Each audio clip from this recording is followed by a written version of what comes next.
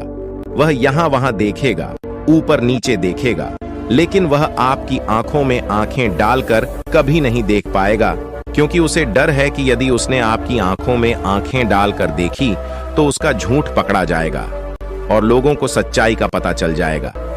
और इसी प्रकार कुछ और भी भाषाएं होती हैं जब आप किसी की आंखों में आंखें डालकर यह देखना शुरू कर देंगे कि उसके हाव भाव क्या है। ठीक उसी प्रकार चेहरे के हाव भाव होते हैं जिससे हम मन की बातें बड़ी आसानी से समझ सकते हैं और इन्हें भी समझना बहुत जरूरी है। कभी कभी कोई व्यक्ति अपने चेहरे से, जैसे आंख, होंठ और बहुत से कुछ अलग अलग व्यवहार करता है।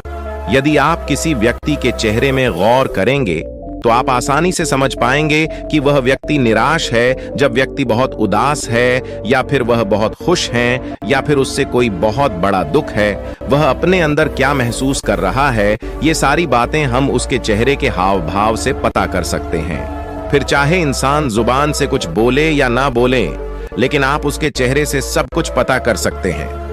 आगे व्यक्ति राजा से तीसरा तरीका बताते हुए कहता है, हे राजन, इसी प्रकार तीसरी भाषा भी है, अर्थात तीसरा तरीका भी है, और वह है हाथों के इशारे और शरीर का व्यवहार। मन की बात समझने के लिए हमें हाथ के इशारे और शरीर के व्यवहार को समझना बहुत आवश्यक है। कोई व्यक्ति जब बात करता है तो आपने देखा होगा कि वो अपने हाथों को हिलाता रहता है, अपने हाथों से इशारा करता रहता है। बातों के साथ साथ अपना शरीर का जो व्यवहार है, अर्थात बॉडी लैंग्वेज, उसका भी पूरा उपयोग करता है, जिससे हमें यह पता चल पाता है कि वह व्यक्ति हमारी बातों पर कितना ध्यान दे रहा है और उसके मन में क्या चल रहा है। शरीर के व्यवहार को देखने के लिए उसके हाथ मटकाने, शरीर मटकाने और चेहरे पर बार बार हाथ लाल, हाथों का एक दूसरे से मसलना, ऐसी बहुत सी क्रियाएं होती हैं। उस पर हमें ध्यान देना अति आवश्यक। मन की बात को समझने के लिए हमें शरीर के व्यवहार को भी समझना पड़ता है। यदि हम इन 3 तरीकों को सही तरीके से ध्यान देकर इन 3 तरीकों को अच्छे से समझ लेते हैं तो हम बहुत जल्दी किसी भी व्यक्ति के मन की बातें बड़ी सरलता और सहजता से जान सकते हैं। इसलिए यदि आपको किसी के मन की बातें जानी है तो आपको उसकी आंखों पर, उसके चेहरे पर, उसके शरीर के हाव भाव को और उसके हाथों को ध्यानपूर्वक देखना और समझना होगा, जिससे आप यह समझ पाएंगे ये आखिरकार उसके मन में क्या चल रहा है और वह क्या सोच रहा है।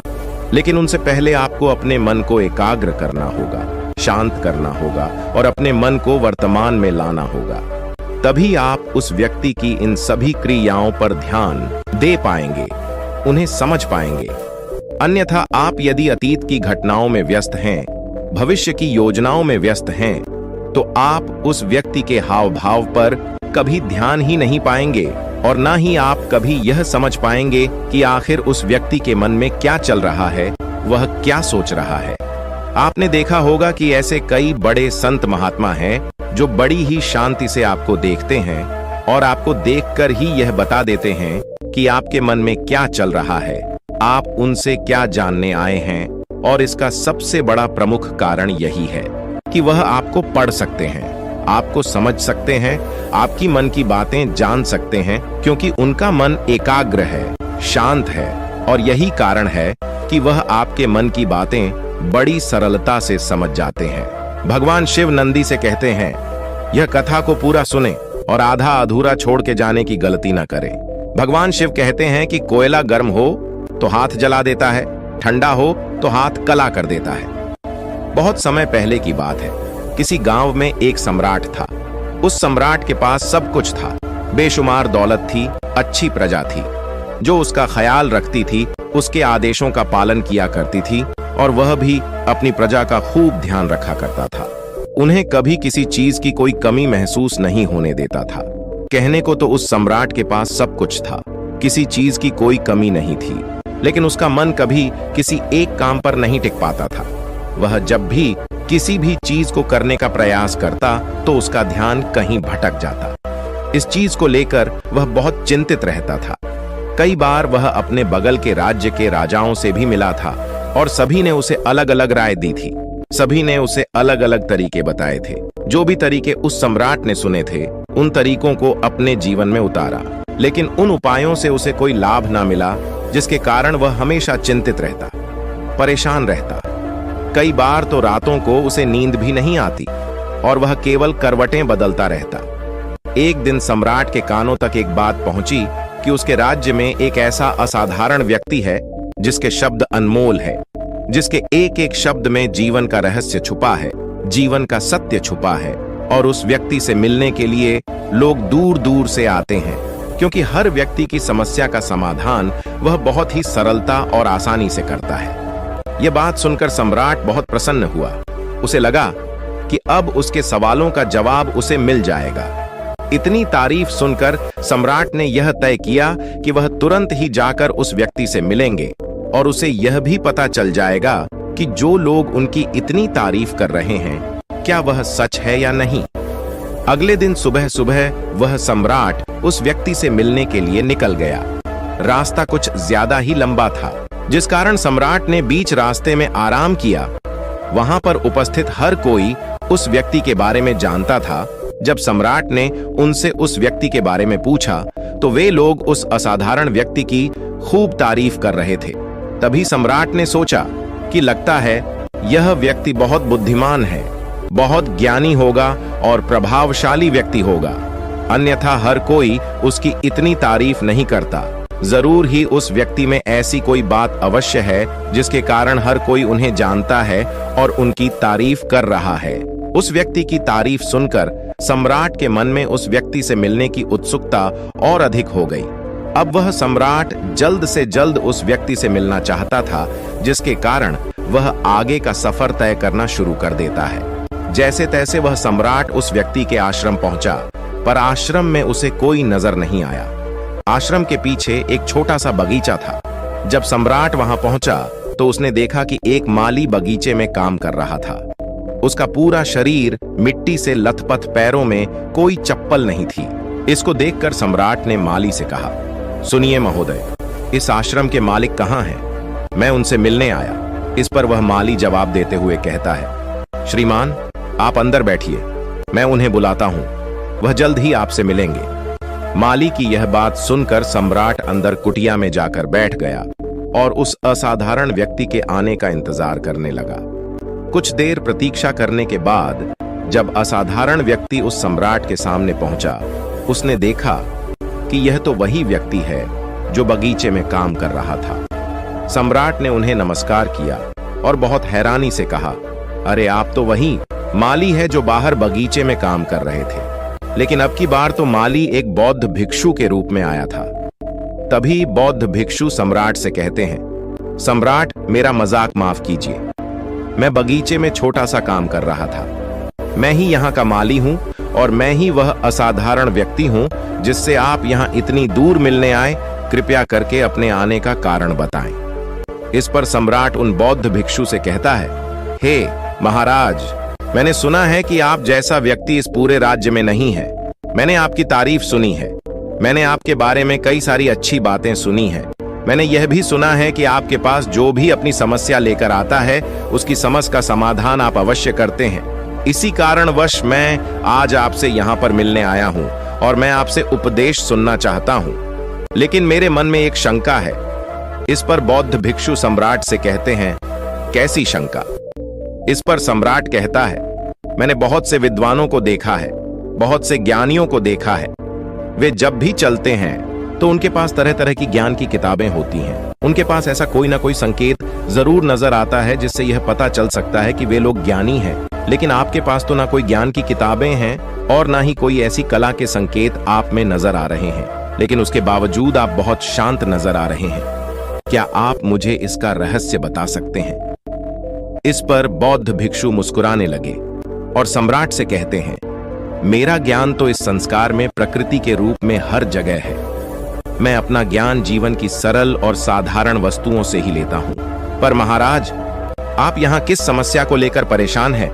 कृपया आप मुझे आपके यहाँ आने का कारण समझाएं। इस पर सम्राट कहते हैं, गुरुवर, मेरे यहाँ आने का कारण यह है कि मैं किसी भी काम को लेकर लंबे समय तक उसी कार्य पर अपना ध्यान नहीं लगा पाता। मैं कुछ ही देर में उस कार्य से भटक जाता हूँ। कृपया कर मुझे अपने इस समस्या का समाधान बताएं। मैं इस बात से काफी चिंतित हूँ। बौद्ध भिक्षु ने सम्राट की चिंता को समझकर कहा, महाराज, आपकी समस्या मुझे समझ आ गई है। आप जिस कार्य पर ध्यान नहीं लगा पा रहे, उसके लिए मैं आपको एक उपाय बता सकता हूं, लेकिन आज आपको देर हो चुकी है। आप मुझे कल सुबह मिलिए। कल सुबह का समय ठीक रहेगा। कल सुबह जब आप मुझसे मिलेंगे तो मैं आपके सभी सवालों का जवाब आपको दे दूंगा।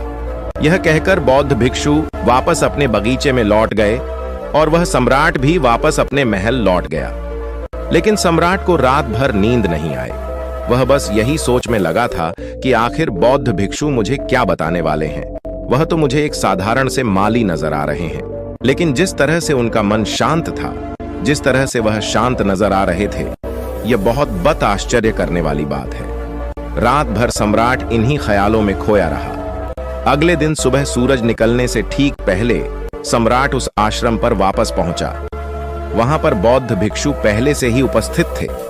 जैसे ही सम्राट वहां पहुंचा, उन बौद्ध भिक्षु ने एक पानी का छोटा सा जग उस सम्राट के हाथ में थमा हुए कहते हैं, इसे लीजिए।